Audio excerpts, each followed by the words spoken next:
officially acting Oh, with we're those, not, so I don't. oh, we're not doing anything. I hear it now. Right. Then I would have to recuse Okay. myself on If I that, have to recuse myself from this, because I'm I the don't know trustee, how he wants to do that. or the trustee.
Help them out.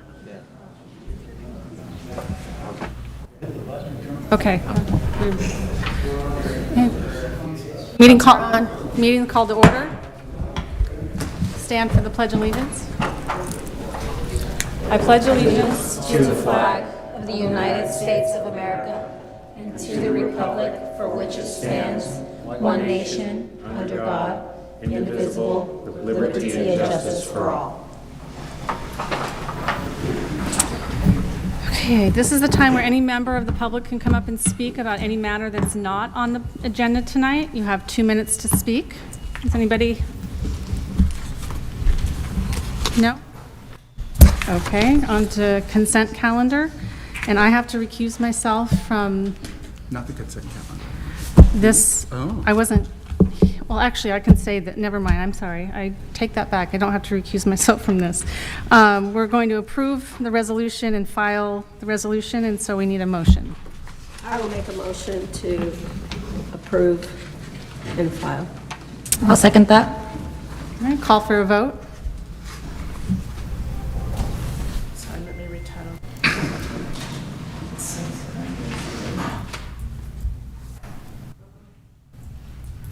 I'm not coming. It's not there yet. Okay. And while we wait, I'll just clarify for the record that Chair Smith was not going to recuse herself. She was going to abstain only because she was not present for that item, but it's acceptable for her to. Yes, sorry. Just wanted to say it. Thank you.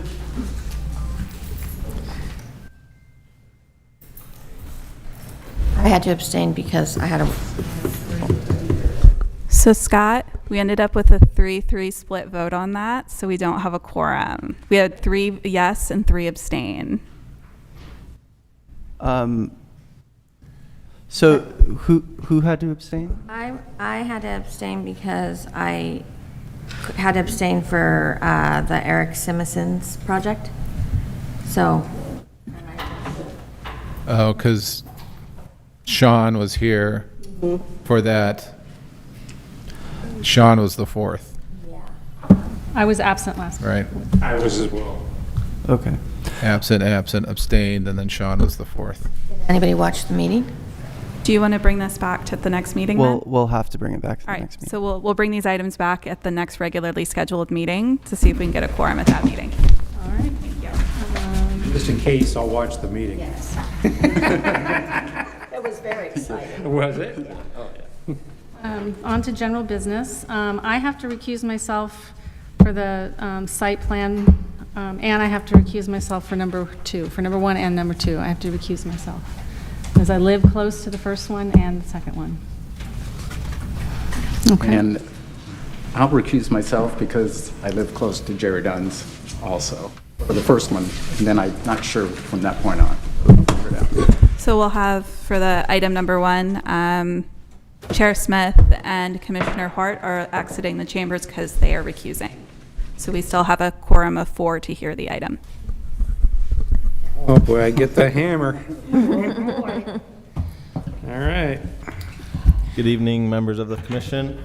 I am presenting a project located at 126 128 Hiawatha Avenue, which will require a site plan review, variance, and coastal development permit to allow the construction of a 2-story accessory building located in an area known as the Hills.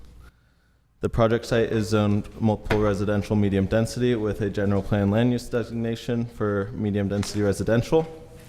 The site is 7,547 square feet in size, and currently it is developed with 2 3-story single-family residences constructed in the front and the middle of the site. Both addresses are, both homes are addressed 126 Hiawatha and 128 Hiawatha Avenue. 126 Hiawatha is near the front of the flag lot, closer to Hiawatha Avenue, and is a total of 2,200 staircase at the rear of the property that totals 1,185 square feet.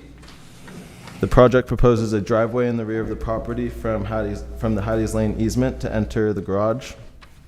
The driveway will total 41 feet in length with a width that varies from 9 to 10 feet.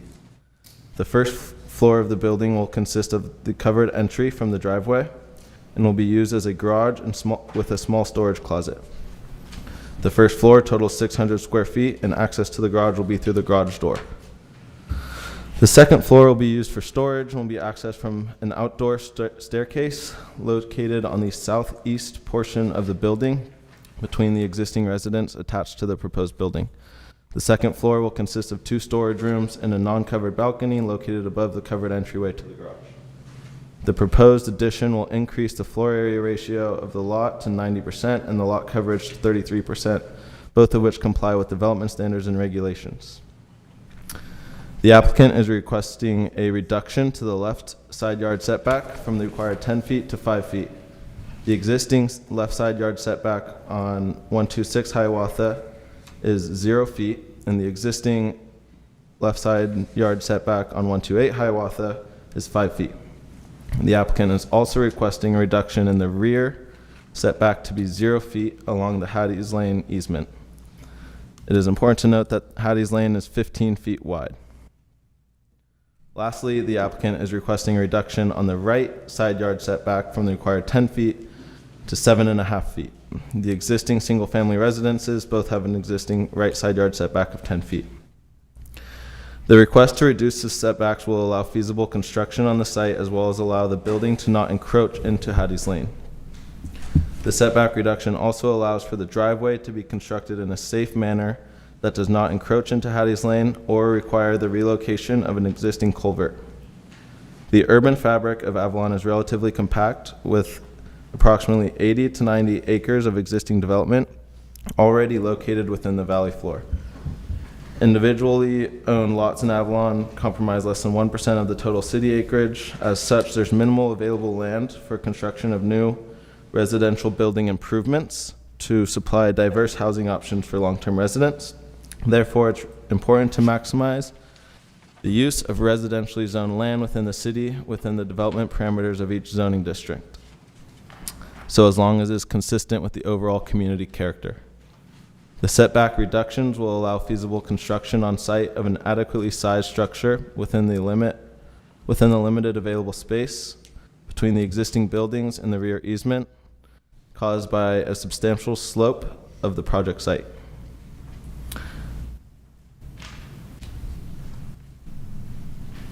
Due to the location of the setbacks in the rear of the property, there is no expected effect to neighboring properties, no effect to nearby traffic, congestion, and the public safety. The proposed project meets all other development standards for the medium-density zone, including height, lot coverage, parking, and floor area. The proposed project is categorically exempt from the provisions of the California Environmental Quality Act per CEQA Guidelines Section 15303, new construction and the conversion of small structures. A public hearing notice was sent out and published May 9th, and there have not been any comments received. So after a detailed review, staff recommends approval with the findings and recommendations noted in the staff report and resolution, as well as one additional condition that states, at the time of the building permit application, the applicant, owner, or developer shall provide a list of the building construction materials for review by the fire department.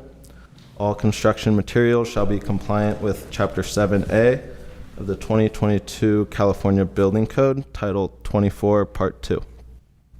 I am open to any questions the commission may have. Do any commissioners have questions for staff? Anyone in the audience care to comment on this project?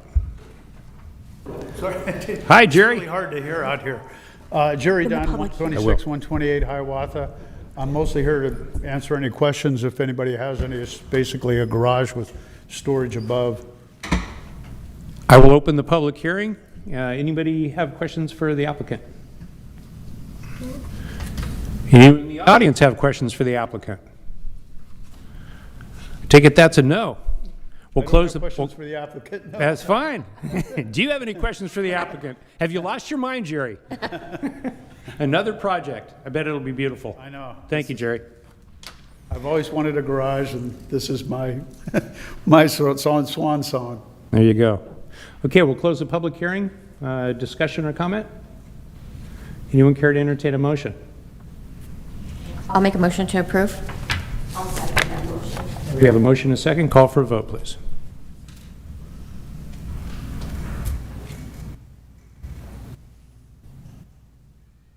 All ayes.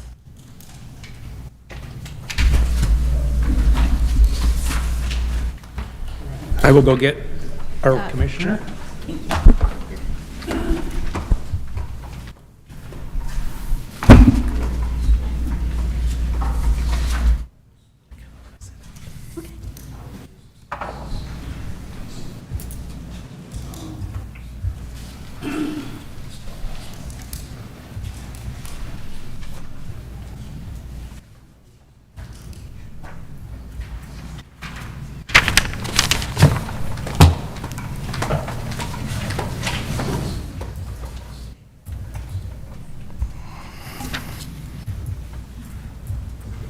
Commissioner Hewitt has returned. Staff report on the next item. Dave, did you want to provide some general comments before we move on? So as we work our way into the next, actually, the three items on the agenda, they're obviously all pretty consistent. And just briefly, I want to give a, what led us to this point, what got us here today, and a brief history of the short-term rentals in Avalon. And there's many people in this room that know this better than I do. So, we started out with vacation rentals.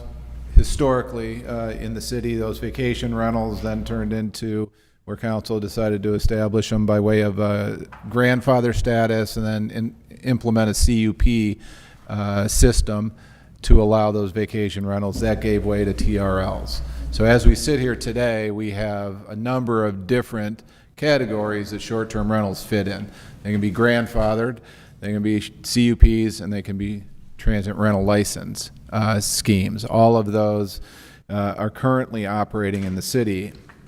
As we went down this path to review where we were with regulations on short-term rentals and discussion about, through council and planning commission, about do we put a cap on, do we not put a cap on, saturation limits, things like that, what occurred to us is we really have to get a grip on what the number is of short-term rentals. So as we looked at the short-term rentals that we had in the city that were licensed, paying TOT, cooperating and fully in compliance with the code, we came up with a number. But what we also discovered was that there was a number of short-term rentals that we discovered through our historical analysis that were grandfathered in, that aren't paying TOT, have never pulled a business license. We discovered some CUPs, property that had CUPs, same thing, weren't paying TOT, had never pulled a business license, and we started exploring those.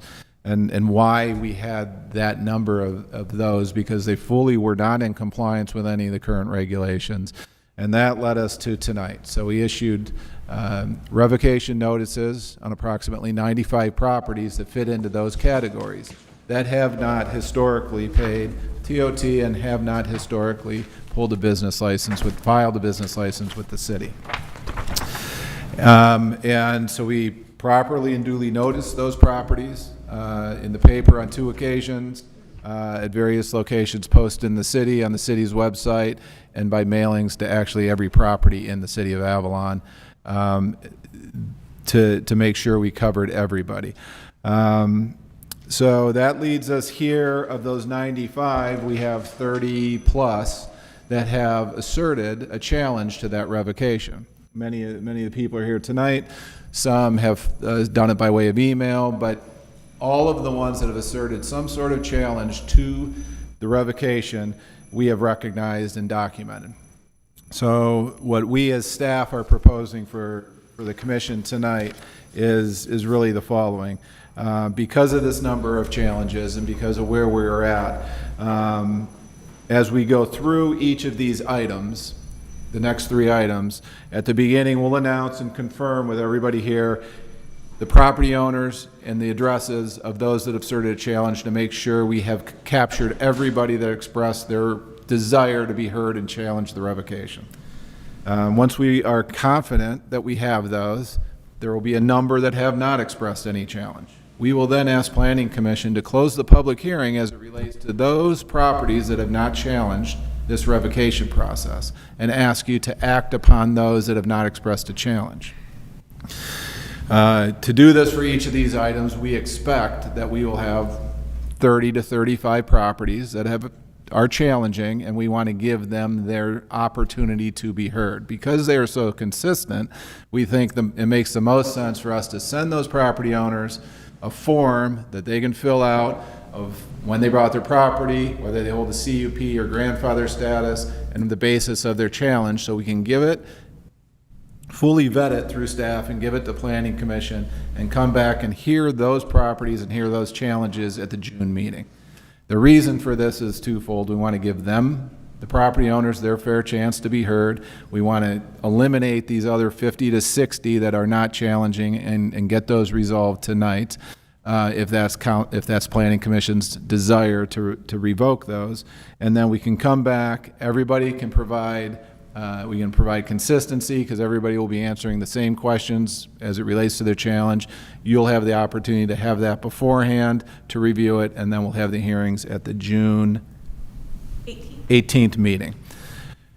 In order to not go through this exercise of sending notices to every resident in the city again, we will ask Planning Commission to keep the public hearing open as it relates to all those challenged properties, so we can just continue them to June 18th. Does that make sense to the commission first? As far as what I'm saying, I'm not asking if you agree with it or not, but does it make sense? Or do you want me to clarify any of that? I think that's quite sensible to me. Okay. Eliminate a lot of questions that we may have. Yes, and I think it eliminates a lot of what we have in front of us as far as the number of addresses and number of properties. It also gives all the property owners the exact same ability to challenge and express it, and you'll all have your opportunity at that June 18th meeting. Now, if they want to comment tonight, and Planning Commission wants to have it during it's still a public hearing, so that everybody has an opportunity to comment if they want to. I just want to make sure they understand they're going to have that opportunity in a month. So they can speak tonight, but you're not going to act on it tonight if you follow this proposal. Excellent. Okay. Anyone else have a question for staff before we open the public hearing? Before it opens, I would just like to make an announcement that there are 2 attorneys here this evening. There's myself, who's advising staff, and there's another attorney, Mr. Attorney DePere, who is advising this Planning Commission, just for clarity. Perfect. I've got a question. And when we open the public hearing, this will be it looks like there's 3 sets. So it's 2, 3, and 4. They've been placed into 3 buckets that are substantially similar Okay. in those groupings. So in my case, I'm not going to be sitting in bucket number 4, which is the 3rd. Correct. So we'll just be opening the hearing for the first category, item Right. number 2. Okay, and then Yes. I'll excuse myself when we get. We're going to go item by item like we usually will. We just, because all of these items are similar, Dave just wanted to give you some general direction of where we're going on all of them so that there isn't a question when we move forward. So as Kelly and Donna get to each item, we will announce and read those property owners that we have received the challenges.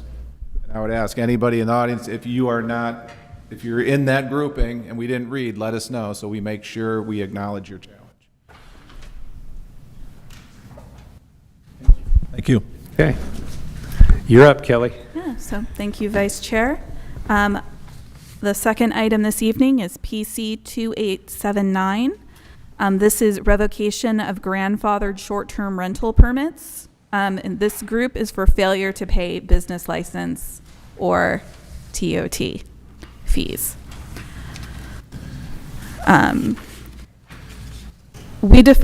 Staff has defined for the purposes of these staff reports that a grandfathered short-term rental is a property rented for a period of 30 days or less, which has maintained a continuous business license history since 1988 through fiscal year 2024, in compliance with the non-conforming use regulations of the municipal code. So these are properties that have never been granted a CUP, have never been granted a transient rental license, but essentially their use predates all of those regulations. And under the city's non-conforming regulations, a use that was legal at the time it began is allowed to continue operating as long as they stay in compliance with relevant municipal code requirements. In this case, if somebody maintained their business license and was appropriately paying transient occupancy tax, they would be considered a grandfathered short-term rental that's in compliance and would allow to continue operating.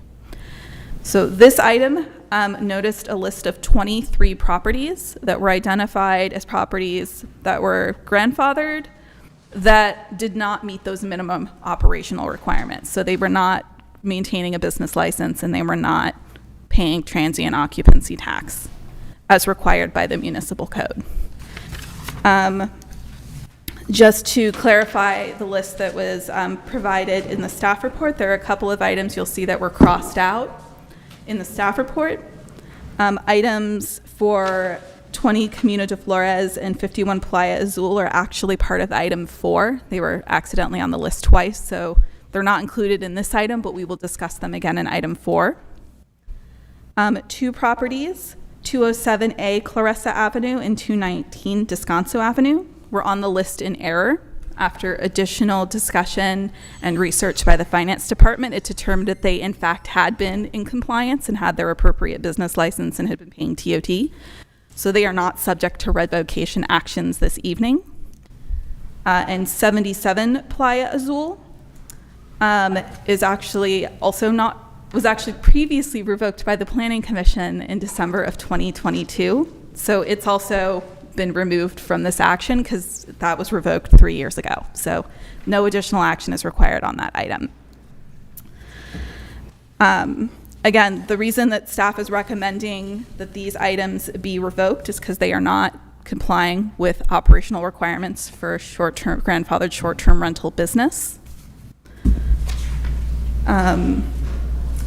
So that is why staff is making recommendations based on the findings in Resolution 2509 for revocation of these items. Now, staff has received a number of challenges to properties that are on this list of items for item 2. So I'm going to go ahead and read now the addresses we've received for challenges related to item 2. Do you want to go ahead and do it, Donna? Go ahead. Okay. We have 360 Clementi, number A2. Number 1 Cabrillo has voluntarily revoked their CUP. 20 Camino de Flores, 64 Camino de Flores, 360 Clemente C57, 321 Eucalyptus, 351 Eucalyptus, 214 Marilla, 92 Avalon Terrace, and 8 Camino de Flores. So when we get to opening the public hearing, we will request that anyone in the audience who is on the list of items for item 2, if they're here to challenge and we have not listed them already, if you'll please come to the podium so that we can recognize you. So that concludes my staff report for this item. Thank you. Want the public hearing open now? Yes, please. Okay, we will open up the public hearing.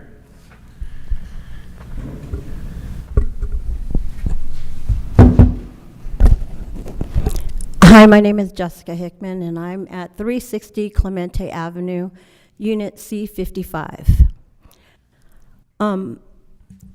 So apparently, when my husband and I first purchased our home, we had some sort of permit, but neither one of us knew about it.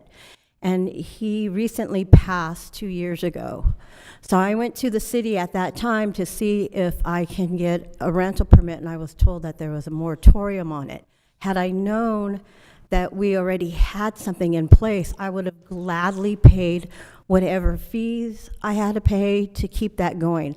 I have no family here on the island. He was the only family.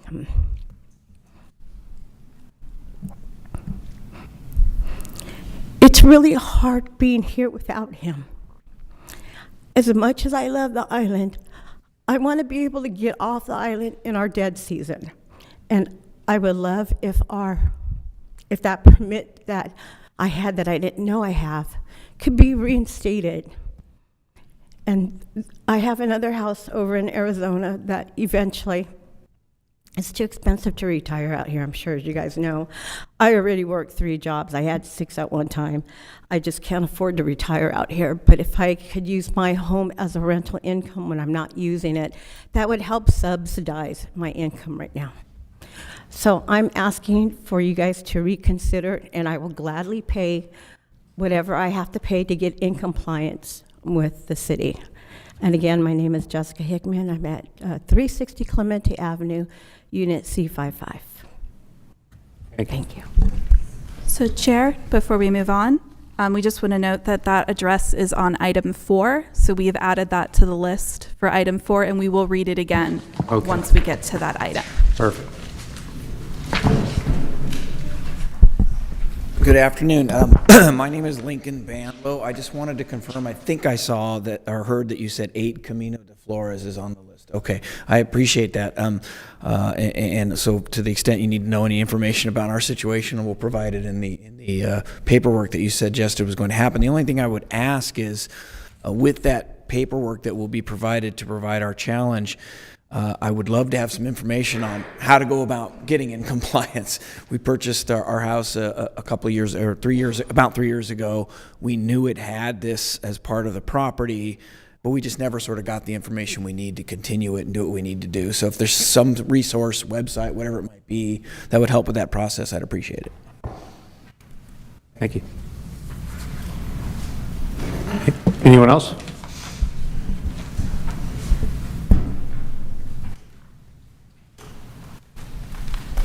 Hello, my name is Jose Rodriguez, 214 Marilla. We had the property since 2012. I didn't know that having a CUP, I had to be reporting to the city. And so honestly, I didn't know. I just realized like about a month ago. So even before I noticed this notice, I applied for a business license to try to be in compliance. So it's totally my fault, but I wish you guys consider our point. Thank you.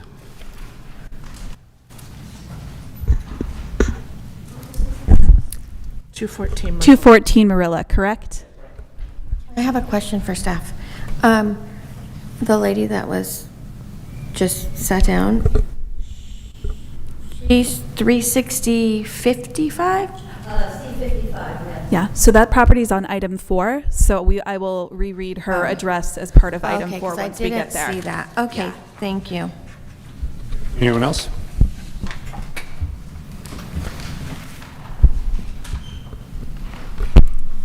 So Scott, how would you like to handle the public closing or opening of the public hearing for this item? So for this item, we're going to close the public hearing as to all properties that are not being contested. But for the contested properties, we're going to continue the public hearing to the subsequent meeting on June 18th. Okay, we will close the public hearing on the non-contested items before us, and we will keep the public hearing open to be heard at a later date by the city. June 18th. June 18th. June 18th. 5 p.m. Yeah. Do we need? Okay.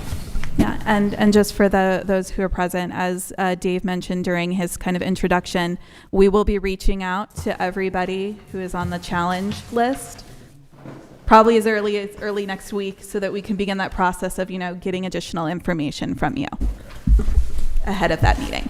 The ones that are contested again, as compared to the ones that are left. Would any commissioner like to then entertain a motion for the non-contested revocation of the permits before us? I'll make a motion. I'll second that motion. And just to clarify, we're going to read out loud the properties that are currently being contested and that will be removed from the resolution that is proposed. Yeah, I'll go ahead and read them again based on the updated list. Updated list for right now. So the items that staff recommends removed from Resolution 2509 are 360 Clemente A2, 1 Cabrillo, because they are voluntarily revoking, 20 Camino de Flores, 64 Camino de Flores, 360 Clemente C52, C57, thank you, Donna.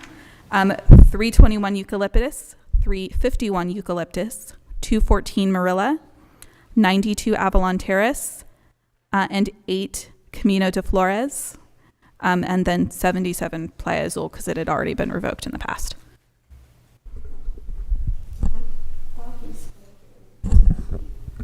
Oh, these are the ones we're keeping. These are ones that we would recommend removed from the reso tonight and continue the public hearing to June 18th. Sorry, I missed a word in there. There you go. Okay, so we have a motion and a second. Okay, let's call for a vote.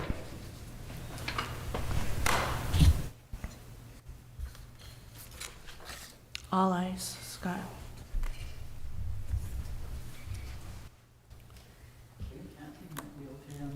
So she is not. She'll be back for item 4. Okay. When I leave, I'll tell her. Perfect. So item number 3, this item, which is PC 2880, is a revocation of conditional use permits, transient rental licenses, and some grandfathered short-term rentals who currently have a business license with the city. However, they have failed to pay their transient occupancy tax as required by the municipal code. So these are properties that do have a valid business license, but have for a period of at least a year, and in many cases longer, have not paid any TOT. Staff is recommending revocation of these particular properties because failure to remit TOT indicates that they are not actually exercising their ability to short-term rent, which is a requirement for them to keep vesting of their relevant entitlements. So as part of this item is split up into 3 different resolutions related to grandfathered short-term rentals, CUPs, and TRLs, because there are different findings that need to be made for the entitlements of each type. But again, overall, it's because they have failed to pay their TOT that we're recommending revocation on these ones, because it shows a lack of activity. In the resolutions for each of these items, we did provide you information about how long it's been since they have paid TOT. Matt Baker from Finance looked back a minimum period of 7 years. So a number of these properties, it's been at least 7 years since they paid. It could have been longer, but that was the look back period we decided to go with. And some of them, it's been more recent. But again, we wanted to provide that information to you with each resolution. I think we have one comment from Matt, if we could. Just one thing I did want to clarify and add. We have had 2 of the properties since the notice came out have paid TOT, penalty and interest. But that was after it already had been noticed and brought before planning. Both of them appear on the challenge list. Okay. So similar to item 2, we are recommending, the recommendation is revocation based on the findings I just discussed. We have received challenges for these items as well, so I'm going to go ahead and read the addresses that are on item 3 that we have received challenge letters for. The items our addresses are 5 Camino de Flores, 21 Camino de Flores, 208 Catalina Avenue, 224 West Whitley, and 338 Eucalyptus. So when we open the public hearing, I would again request that anybody whose property was listed on item 3, but you didn't hear your address, please let us know so we can add you to the list.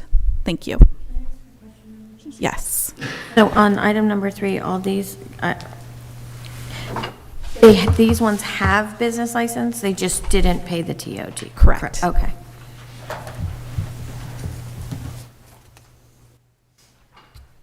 You mentioned the properties that challenged that were on that list. Well, you mentioned every property. No, so the list has more than that, but it is this particular item has less items than the other ones. Yep. This item has 10, so essentially 5 of the 10 Yep. on this one have challenged the revocation.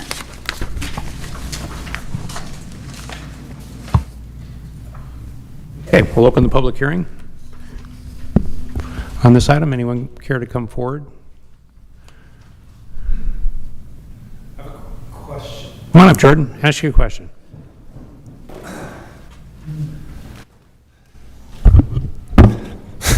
All right, Jordan Lake, 311 Catalina Avenue, broker Catalina Realtors. My question has to do with, these are properties that have business licenses that haven't paid the TOT. Yoli just clarified that. But a lot of the people that have CUPs that have been, put on the wayside do rent them long term. And this is kind of a suggestion. Like the DMV has something for planned non-operation when you have a vehicle that's not going to be used. So you pay your registration and then you pay your non-operation use. And with the required TOT tax of 3 days now, I believe it is, if you have a long-term renter in there, instead of falsifying a document saying that somebody was renting it for 3 days and then paying a 3 days TOT tax, that there's no minimum or maximum, you could say it's $100 a night, $10 a night, pay your 12% per day. I was thinking that maybe the city could have, when they file their business license for that conditional use permit or transient rental license, there could be something that's there's a long-term rental there. Instead of TOT tax for 3 days, I'll check the box that it's going to be non-operational CUP, and I'll pay my non-operational to keep it active.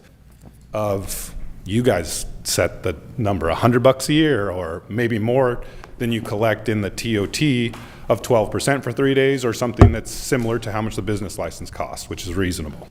It's just a suggestion. I just thought it might be something that, for this kind of one, has kept the business license, maybe has a long-term rental in there, but they didn't pay the TOT because they didn't actually rent it to somebody for 3 days. Just a thought. It exists. It's already in the code. Yeah, it is. It's been in the code, yes, sir. Okay, Yeah. so It how? If you are fit into that category and you have your long-term lease on file with the planning commission, or with the planning department, you get that bank status, I guess is what you're referring to. Right, but the bank status is still kind of one of those gray areas that some people understand and some people don't. It seems like if it was just maybe a form, an annual form where you are getting your business license, like you get your business license renewal every year in the mail, there's something on there that makes it more, just streamline the process a little bit, you know? Hey, if this is what you're doing, provide the lease, check the box, pay the fee. Nope, we encourage long-term leases, and that's why it's in there. No fee. Absolutely. Thank you, Jordan. Anyone else? Okay. Close the public hearing on this item then, ma'am? Can we close it on the uncontested or challenged items and leave it Correct. open for Correct. the challenged items? That will then be heard at the June 18th meeting? Yes. Okay. Public hearing is closed for the items not currently being challenged. And it remains open for Yes. the challenged items Yes. that we read aloud as 5 Camino de Flores, 21 Camino de Flores, 208 Catalina, 224 West Whitley, and 338 Eucalyptus. Correct. Okay, any commissioner care to entertain a motion for this item? I will make a motion. I'll second. So we have 3 different resolutions for this item, Scott. Would you like us to entertain motions and voting individually on them? Yes. Okay, so I'll help with that because I've marked which challenged items go with which resolution, if the commission will entertain that. So first, I would like to ask if we could have a motion for Resolution PC 25-10. So this is conditional use permits related to item 3. Items are properties that have been challenged on the list for this item are the 21 Camino de Flores, 224 West Whitley Avenue, and 338 Eucalyptus staff would recommend removing from this resolution. And this is for the conditional use permits that have business licenses but have not paid TOT. Okay. So you're wanting... So moved. I'll make the motion. Thank you. Okay. So we'll get a... We have a second? I'll second. Okay, call for a vote, please.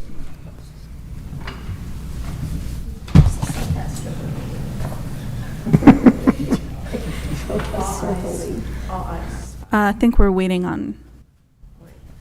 There we go. Now we got everyone. Thank you. All ayes. So we have all eyes on that one. So the second resolution related to this item is PC 25-11.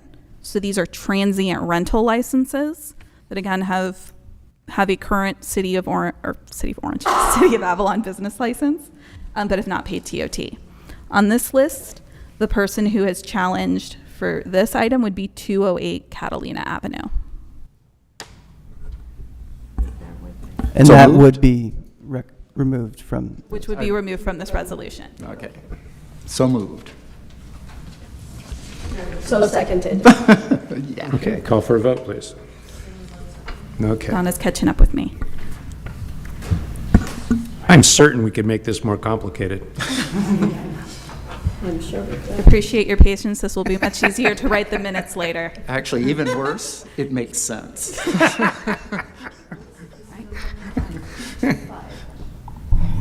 The 208 is a TRL, right? That is correct. So these are transient rental licenses on this resolution. So you should be able to vote now.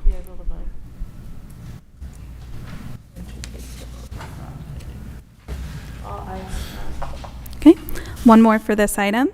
This is PC 25-12. So these are grandfathered short-term rentals that have a active business license but have not paid TOT. One property from this list has challenged. That's 5 Camino de Flores. So staff recommends that that item be removed from this resolution and the public hearing continued to the June meeting. As to that address. As to that property, yes. Okay. Second? Call for a vote.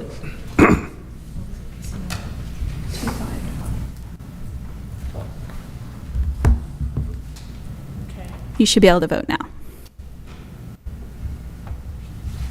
All ayes. Great. So we have one more item. I'll go get Kelly. And I must recuse myself due to location of my home to this place.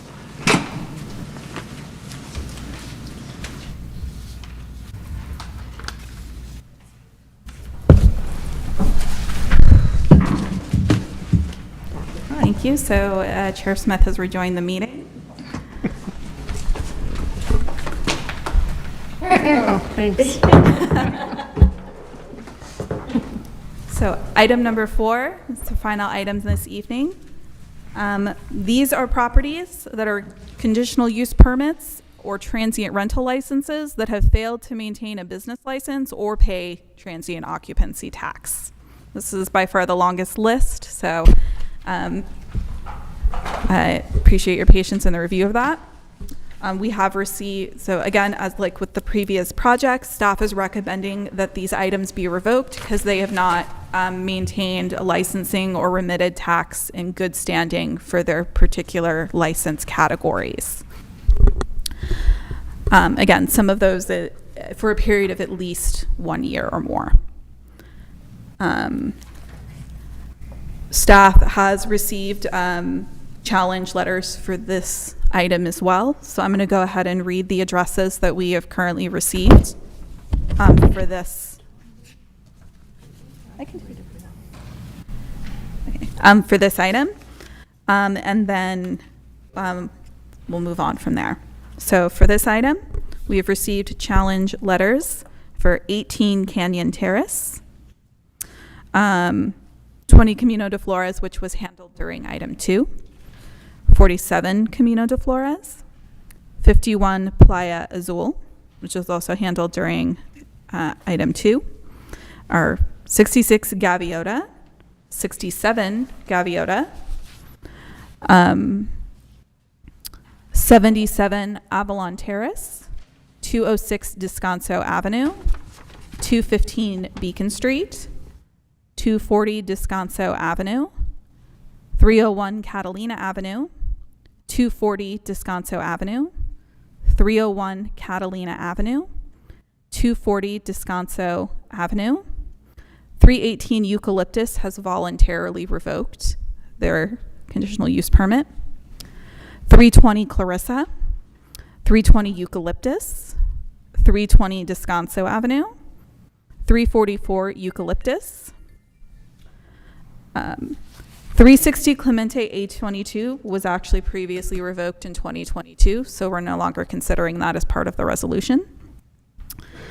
702 Crescent Avenue has been removed from the list because they're in good standing and not subject to revocation. 360 Clemente Avenue B34 and 360 Clemente Avenue C55. And 313 Sumner Avenue. So like the previous 2 items, staff is recommending that properties that have been listed and have challenged have that public hearing left open and continued to the June 18th meeting, but that the Planning Commission close the public hearing and take action on the balance of the unchallenged properties. Thank you.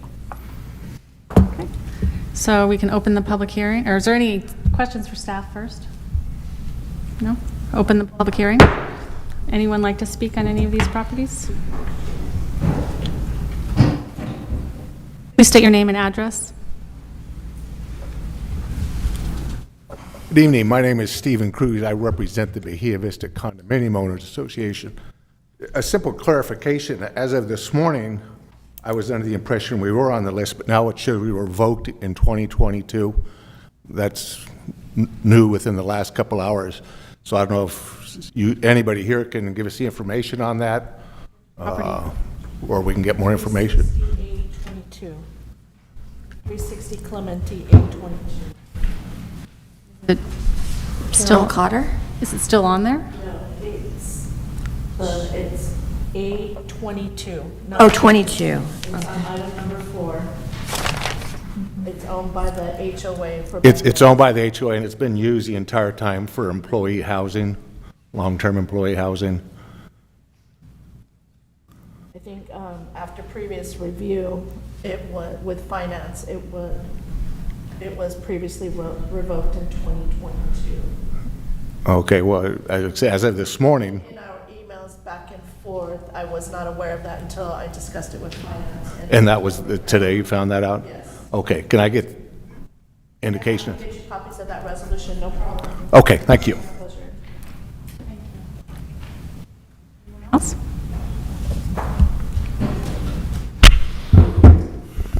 State your name and address, please. City Council Commissioners, my name is Juliana Ciel, a daughter to Olav and Jenny at 215 Beacon Street. As soon as this status came to our attention, we filed our now approved business license, and then we paid almost $10,000 in the transient tax and fees. So as of right now, we are current on our payments and completely aware of all the processes required to move forward in good standing.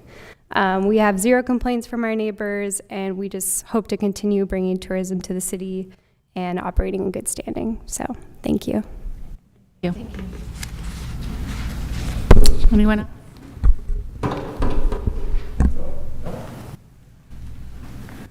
Hi, everyone. Levent Alcabe, 313 Sumner Avenue. I bought this property last year, and I knew about the permit, but I wasn't aware of the renewal process, how it happens. This is my first property with a rental permit on it, so I made the assumption that I would receive something in mail, and I did not. So I'm here to reinstate, pay the penalty, whatever it is, to keep this rental permit going forward. So just wanted to let you guys know that. Thank you. Thank you. Anyone else? And I apologize, my rental property is in this group, not the very first one that I spoke. I'm sorry. Yep. Yeah. Thank you. And close the public hearing on all of the ones that are not challenged, and we're going to leave. Did somebody else want to talk? Sorry. I was under the impression if we're on the list, we're on the revocation list, then I don't need to get up and speak, but I guess not. That's true. You can speak if you want to, though. Okay. Erin Eubank, 18 Canyon Terrace. I was told by the gal that I bought the property from that she had applied for the permit but was denied. So I wasn't aware that I had it. And that's what I wrote the city and was hoping to be able to be considered to keep it going if we pay back dues or whatever's required. Okay? Okay, thank you. 18 Canyon Terrace, Yep. right? Yes. Okay. Anyone else? No? Okay, we're going to close the public hearing to all the non-challenged properties and continue all the challenged properties over to June 18th meeting and keep the public hearing open for those. And we'll just read aloud again all the contested properties for clarity. Or, as Chair Smith said, the challenged properties. Sure. So Same meaning. to be Yeah, clear. so again, I'll just reiterate again the challenged properties list. That is, at this time, 18 Canyon Terrace, 20 Camino de Flores, which was addressed in item 2, 47 Camino de Flores, 51 Playa Azul, 66 Gaviota, 67 Gaviota, 77 Avalon Terrace, 206 Descanso Avenue, 215 Beacon Street, 240 Descanso Avenue, 301 Catalina Avenue, 240 Descanso Avenue, 301 Catalina Avenue, 240 Descanso Avenue. 318 Eucalyptus is removed from the list because they are voluntarily revoking. 320 Clarissa Avenue, 320 Eucalyptus Avenue, 320 Descanso Avenue, 344 Eucalyptus Avenue, 360 Clemente Avenue A22 is removed because it was previously revoked in 2022. 702 Crescent Avenue is not included because they're in good standing. 313 Sumner Avenue, 360 Clemente Avenue B34, and 360 Clemente Avenue C55. Okay. I have a question. So, Matt came up and said 2 properties came into compliance, correct? In the last batch. In the last batch. So will these properties that are in compliance now, will they be on the challenge list in June? Yes. Yes, okay. So staff recommends that folks who have been Go through the working on that. process. We still continue those as challenged items to June 18th, so we can make sure all of the facts are in line for you to make a final consideration. I have a motion to keep these challenged ones open and the non-challenged ones closed or revoked. Make a motion to approve. So Chair Smith, like the last item, there's actually 2 resolutions associated with this. So I would like Commission to act on them individually. So let me go ahead and define those for you. So Resolution PC 2513 are all of the conditional use permit properties that fall into this category. So they are folks who do not have a current business license, nor have they remitted TOT at the time that the agenda was published.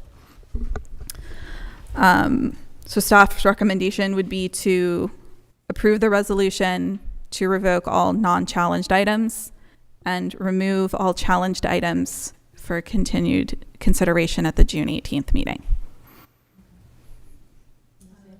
I'd like to make a motion to approve. Does she need to re-say all of that?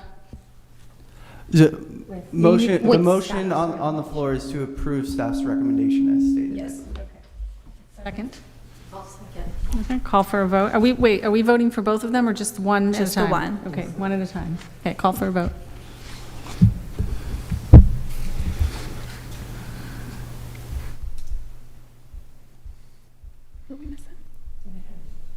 I voted. I voted. All ayes.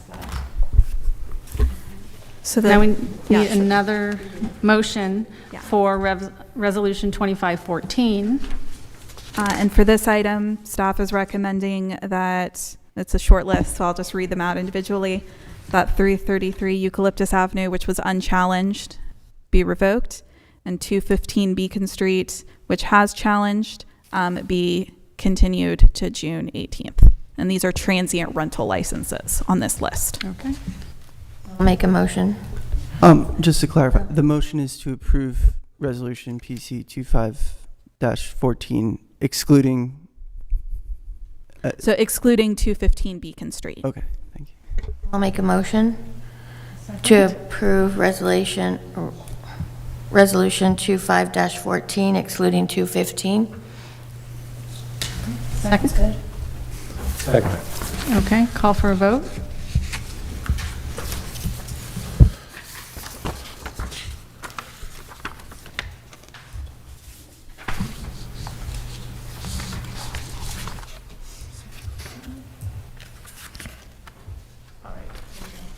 You should be able to vote now. Oh. All right.